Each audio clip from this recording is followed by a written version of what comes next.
मुल्क में आम इंतखाबात 8 फरवरी 2024 को होंगे। सदर और इलेक्शन कमीशन के इत्तेफाक के बाद सुप्रीम कोर्ट ने भी मुहर लगा दी।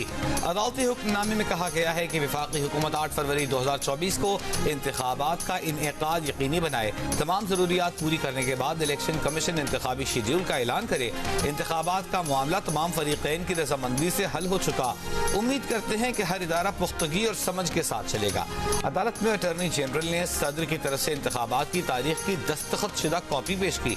बताया इलेक्शन कमीशन ने इंतखाबात को नोटिफिकेशन भी जारी कर दिया है। चीफ जस्टिस पाकिस्तान ने कहा कि अगर सब खुश हैं तो हमें कोई इतराज नहीं। इंतखाबात का मामला सदर और इलेक्शन कमीशन के दरमियान हल होना था, जो गैर जरूरी तौर पर सुप्रीम कोर्ट लाया गया। अगर सदर मुमलिकत को मशवरा दरकार था तो आर्टिकल 187 के तहत सुप्रीम कोर्ट आ सकते थे।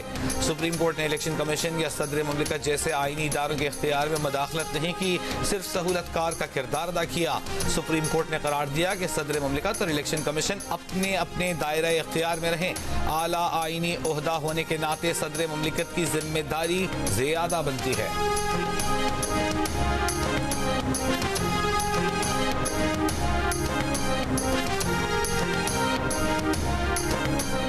सुप्रीम कोर्ट ने करार दिया कि तहरीक अदम एतमाद के बाद मुल्क में सियासी बहरान पैदा हुआ।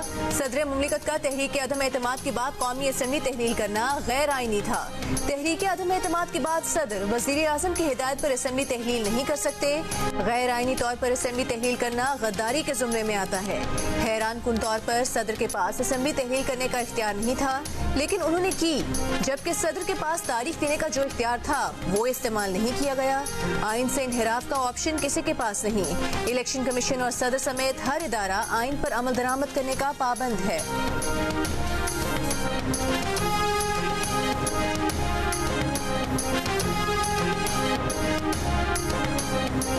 मीडिया ने इंतखाबात से मुतालिक शुकूक व शुबहात पैदा किए तो वो आइन की खिलाफ वर्जी के मुर्तकिब होंगे। किसी एंकर या रिपोर्टर को आवाम को गुमराह करने की इजाजत नहीं। किसी चैनल ने पट्टी चलाई कि इंतखाबात होंगे या नहीं होंगे तो एक्शन होगा। चीफ जस्टिस पाकिस्तान ने खबरदार कर दिया। साथ ही ये भी कहा कि मीडिया की आज़ादी आइन में दी गई है, हम मीडिया के खिलाफ कार्रवाई नहीं कर सकते।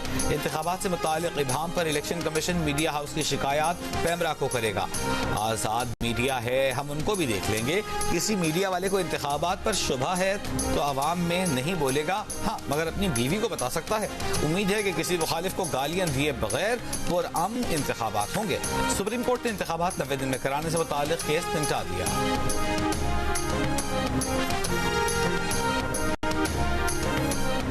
आप सबको इलेक्शन की चांद मुबारक हो। फरवरी 8 को इलेक्शन होगा।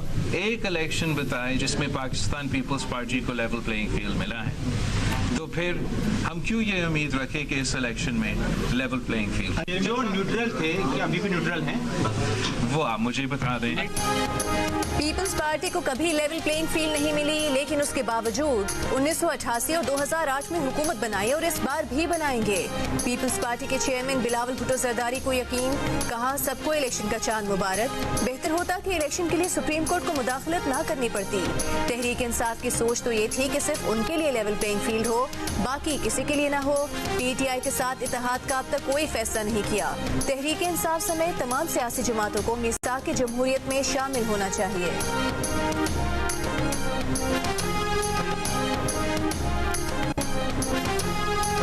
साबिक वज़ीर आज़म और मुस्लिम लीग नून के सदर शहबाज शरीफ का आम इंतखाबात की तारीख के ऐलान का खैर मकदम। कहा नवाज शरीफ की क़यादत में अवामी अदालत में जाने को तैयार हैं। अवामी क़यादत आएगी तो अवाम की ज़िंदगी में खुशहाली आएगी। अल्लाह ने मौका दिया तो मुल्क में तरक्की का अमल फिर शुरू करेंगे, मुल्क में दोबारा अमन लाएंगे। तवानाई बहरान का खात्मा, बेरोजगारी, महंगाई से अवाम की जान छुड़ाएंगे।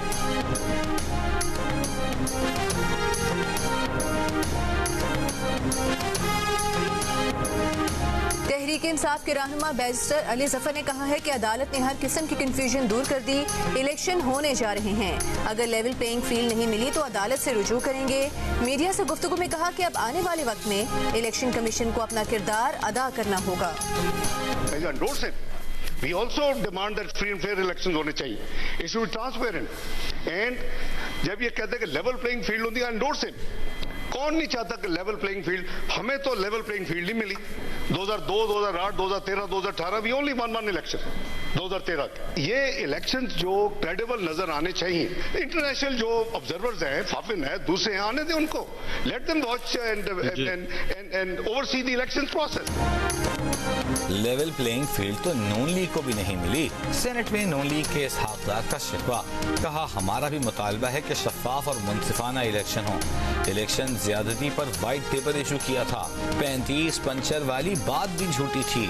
Opposition leader senator Shahzad Waseem बोले अब इलेक्शन का वक्त आ गया है, इलेक्शन यौम हश्र भी होता है, यौम एहतिसाब भी। हमारा मौक़िफ़ रहा है कि 90 दिन में इलेक्शन आईनी तकाज़ा है, इलेक्शन तारीख कौन देगा इसका हल जरूरी है।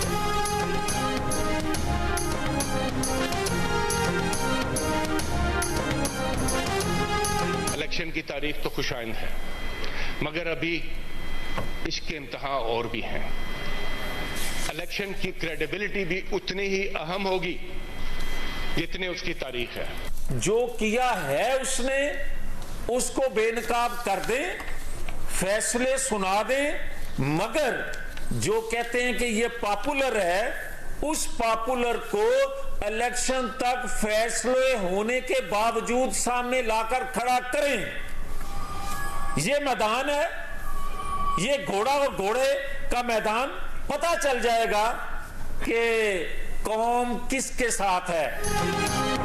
नून लीग ने चेयरमैन पीटीआई को सियासी मैदान में मुकाबले का चैलेंज दे दिया। जावेद लतीफ ने कहा कि चेयरमैन पीटीआई के केसेस के फैसले सुनाकर इलेक्शन तक सियासी मैदान में लाया जाए, पता चल जाएगा कौन कितना मकबूल है।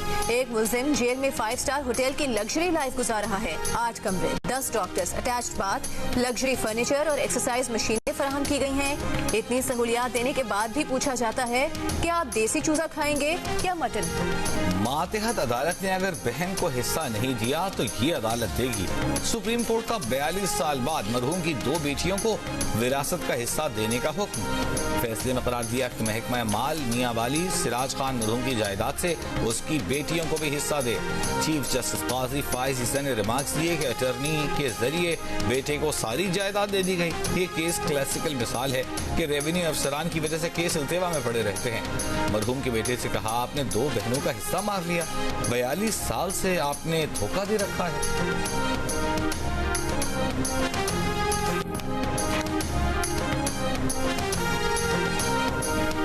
मुल्क में गैर कानूनी मुकीम गैर मुल्कियों की मुल्क बदरी का ऑपरेशन जारी। 24 घंटे में 19,344 अफगान शहरी तोरखम के रास्ते वतन वापस लौट गए।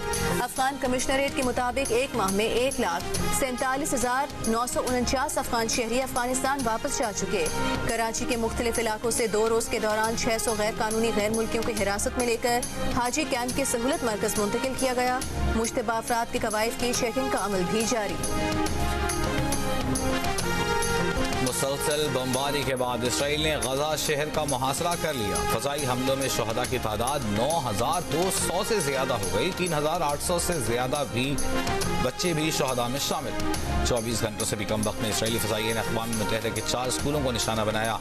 खान यूनिस में मकान पर बमबारी, फलस्तीन टीवी के सहाफ़ी मोहम्मद अबू हत्तब समेत 11 घर वाले शहीद। एक और हमले में एक ही खानदान के 17 अफराद शहीद। इसराइली जंगी तैयारों की लेबनान की सरहद पर भी बमबारी, 5 लेबनानी शहरी शहीद। स्कॉटलैंड के फर्स्ट मिनिस्टर हमजा यूसुफ की फैमिली के अरकान रफा क्रॉसिंग से गजा से निकल आए। आज भी फलस्तीनियों को मस्जिद अक़सा में नमाज जुमा अदा करने की इजाज़त नहीं दी गई। फलस्तीनियों ने मस्जिद अक़सा से दूर सड़कों पर नमाज अदा की।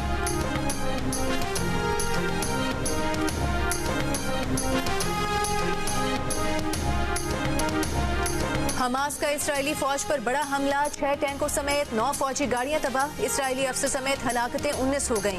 मुजाहमती तंजीमों का इसराइली फौज की बटालियन के हेडक्वार्टर पर भी धावा। शेबा फॉर्म्स के इलाके में बटालियन पर ड्रोन हमले से जानी नुकसान का दावा। अल-कसाम का लेबनान से शुमाली इसराइल में रॉकेट हमला। इसराइली इलाके किरियात शमोना में 12 रॉकेट फायर किए। हर तरफ आग ही आग। हिजबुल्लाह की जानिब से इसराइल की 19 फौजी चौकियों पर हमले। हिजबुल्लाह के सरबराह हसन नसरुल्लाह आज अहम खिताब करेंगे।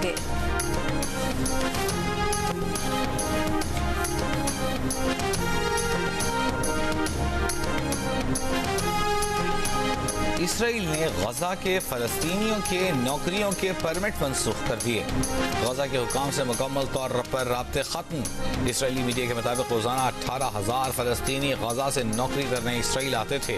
7 अक्टूबर को हमलों के इसराइल में मौजूद गजा के 3,000 मेहनतकश फलस्तीनियों को हिरासत में ले लिया गया। ताहम उनमें से कई को रिहा करने का दावा कर दिया गया। फलस्तीनियों के मोबाइल, रकम, दीगर अशिया इसराइली हुकाम ने वापस नहीं की। अमरीकी वज़ीर ख़ारिजा एंटनी ब्लिंकन इसराइल पहुंच गए। इसराइल की इमदाद के लिए अमरीकी ऐवान नुमाइंदगान में रिपब्लिकन्स का $14.3 अरब मालियत का बिल मंजूर। सऊदी अरब में खादिमुल हरमैन शरीफैन और वली अहद के हुक्म पर गजा की इमदाद के लिए मुहिम का आगाज। मसाजिद में जुम्मे के खुतबे, फलस्तीनियों की मदद की अपील।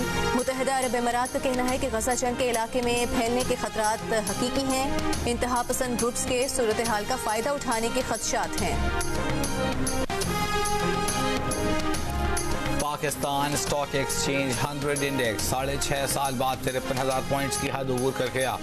कारोबार के दौरान 100 इंडेक्स में 466 पॉइंट्स का इजाफा 53,123 की सतह पर बंद। इंटरबैंक में डॉलर 88 पैसे महंगा होकर $284.31 पर बंद हुआ। ओपन मार्केट में डॉलर की कदर 50 पैसे का इजाफे के बाद $1 $285 का हो गया। सोने की फी तोला कीमत $1100 इजाफे के बाद $2,14,400 हो गई। IMF की टीम पाकिस्तान में मौजूद। हुकाम के साथ बातचीत जारी। FBR की जानिब से अमल दरामद रिपोर्ट पेश की जाएगी। IMF शर्त के मुताबिक टैक्स छूट खत्म करने की रिपोर्ट तैयार। जुलाई से सितंबर इनकम टैक्स रिफंड्स अदायगियों का टारगेट हासिल कर लिया गया। IMF के साथ शेयर प्लान के मुताबिक इनकम टैक्स रिफंड्स अदायगियों में बतदरीज कमी की जा रही है। कर्ज प्रोग्राम में रहते हुए FBR ने पहली सहमाही के दौरान टैक्स छूट नहीं दी। एमनेस्टी स्कीम भी मुतारिफ नहीं कराई गई।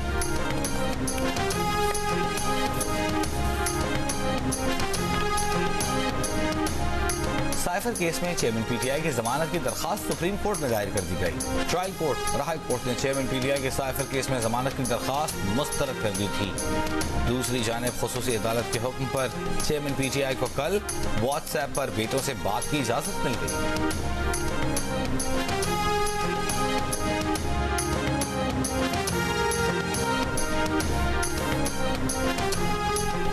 उवैस लगारी एंटी करप्शन अदालत से बरी। महकमा एंटी करप्शन इल्जाम साबित न कर सका। उवैस लगारी की शहबाज शरीफ से मुलाकात।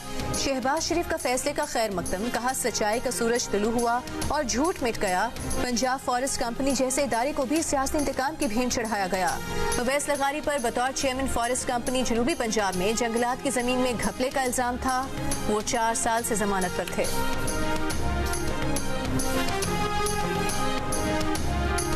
निगरान वज़ीर आला पंजाब मोहसिन नकवी से अमरीकी काउंसल जनरल क्रिस्टिन के हॉकिंस की मुलाकात।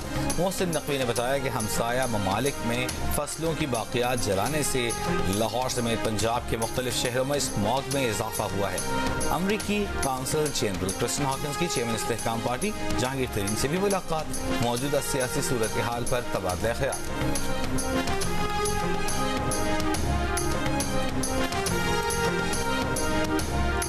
लाहौर हाई कोर्ट का आलूदगी फैलाने वाली फैक्ट्रीज को सील करने का हुक्म। स्मॉग की रोकथाम से मुतालिक केस में जस्टिस शाहिद करीम ने कहा कि धुआं छोड़ने वाली फैक्ट्रीज को उस वक्त तक रीसील न किया जाए जब तक वो दोबारा खिलाफ वर्जी की सूरत में फैक्ट्री गिराने का बयान हलफी ना दें। अगर कोई गाड़ी स्मॉग का बाइस बन रही है तो उसकी तस्वीरें बनाएं। PDM में तो सोया हुआ है, हम उनको जगाते हैं। ये 2 माह बहुत अहम है। साइकिलिंग दोबारा शुरू कर सकते हैं। कमिश्नर लाहौर ने कहा कोशिश करेंगे साइकिलिंग वाले अफराद को होटल्स में चीजें डिस्काउंट पर मिले।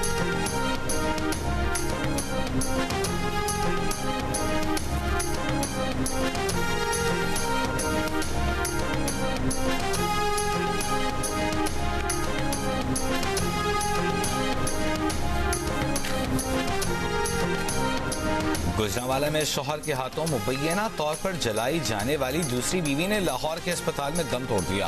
पुलिस ने मुकदमा दर्ज करके मुलजिम नसीर को पहले ही गिरफ्तार कर रखा है।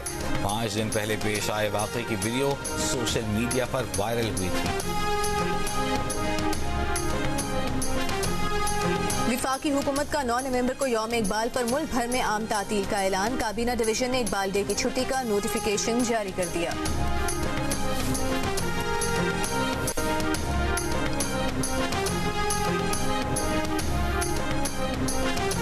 दुनिया भर में जमहूरियत मुश्किल दौर से गुजर रही है। ग्लोबल स्टेट ऑफ डेमोक्रेसी 2023 की रिपोर्ट के मुताबिक दुनिया के आधे ममालिक में जमहूरियत में कमजोरियां नजर आती हैं। जमहूरी कारकर्दगी रिपोर्ट में नुमाइंदगान हुकूक, कानून की हुक्मरानी, शिरकत के जुमरे में शामिल। शिरकत के जुमरे में पाकिस्तान का 81वां नंबर, कानून की हुक्मरानी में 121वां नंबर, नुमाइंदगी के जुमरे में पाकिस्तान का 110, हुकूक के जुमरे में 136वां नंबर पाकिस्तान के हिस्से में आया।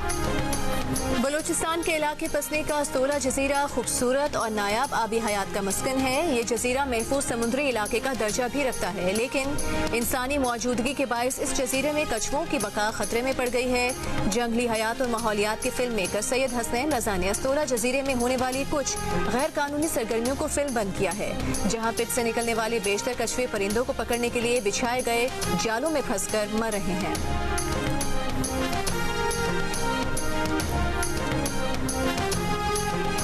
इसराइल को अपने दिफा का कोई हक नहीं, वो काबिज है। रूस का दो टोक ऐलान, कहा अक़वाम मुत्तहिदा को ये हक हासिल नहीं कि वो इसराइल को गजा में ज़मीनी कार्रवाई का मैंडेट दे। बहरान फैलने से रोकने और सिफारती हल के मुतालबे पर जोर। बरतानिया की हिज़्ब इख्तिलाफ लेबर पार्टी के साबिक़ सरबराह जेरेमी कॉर्बिन का कहना है कि जो बाइडन और अमरीकी सियासी एस्टेब्लिशमेंट को शर्म आनी चाहिए जो गजा में तबाही पर तमाशाई बने हुए हैं। हम गजा में इंसानी अलमिया रूनुमा होता देख रहे हैं।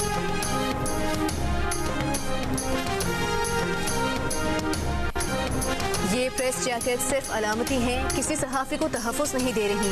गज़ा में एक के बाद एक सहाफ़ी को कत्ल किया जा रहा है। इसराइल के हाथों साथी रिपोर्टर के कत्ल पर फ़लस्तीनी सहाफ़ी सलमान अल बशीर के जज्बात बेकाबू। रिपोर्टिंग के दौरान अपनी प्रेस जैकेट और हेलमेट उतार फेंका। न्यूज़ चैनल की मेज़बान भी रो पड़ी। इसराइली इंसानी हुकूक का कारकुन यहूदा शॉल भी इसराइली फ़ौज के हाथों फ़लस्तीनियों के कत्लेआम पर फट पड़ा।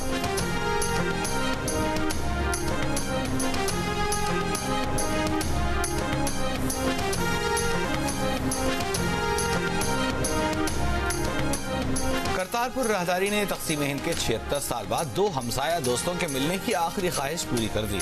फैसलाबाद के 92 साल हाकिम अली को मिलने बदियाना जलंधर से उसका दोस्त करतारपुर पहुंच गया। दोनों दोस्तों ने तवील अरसे बाद मुलाकात पर खुशी का इजहार किया, तहाइफ का तबादला किया।